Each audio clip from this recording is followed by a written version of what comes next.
Hi and welcome to Mix Shop Review. My name is Collette Matriga and today I want to tell you about one of the little guys in the Mix Shop. It is part of our rose gold bakeware collection and it's our new Kaiser stamp. Now Kaiser rolls originating from Austria are just beautiful rolls. They're crispy on the outside and delicate and fluffy on the inside, and they are a New York deli phenomenon, so you can make them in your Thermomix.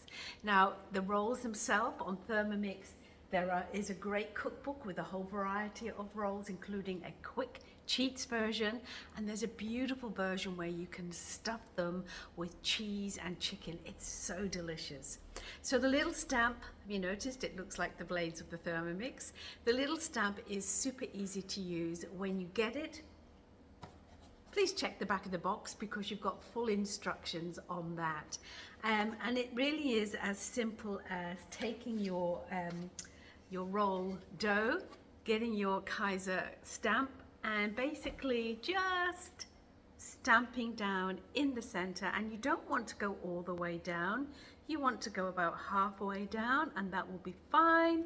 And then you're just going to take that stamp off and you will have your beautiful stamped roll image. And once they're baked in the oven, you're going to have these delicious crispy little rolls with that signature Kaiser stamp. Now in New York, part of that deli phenomenon is they'll pull back the actual sides and stuff them with all sorts of yumminess. And as I said on Cookie Doo, we have a great recipe for a cheesy chicken filling. They're actually crisp on the outside, as I said, and they're really quite delicious. So whether or not you decide to stuff them, to smother them in butter, or just to serve them as part of your buffet, they're going to be just loved by everyone. So the Kaiser stamp, a little cheapy guy on our Mix Shop, part of our rose gold bakeware. Please go check it out. I think you're going to like this guy. See you next month for another Mix Shop review. Bye for now.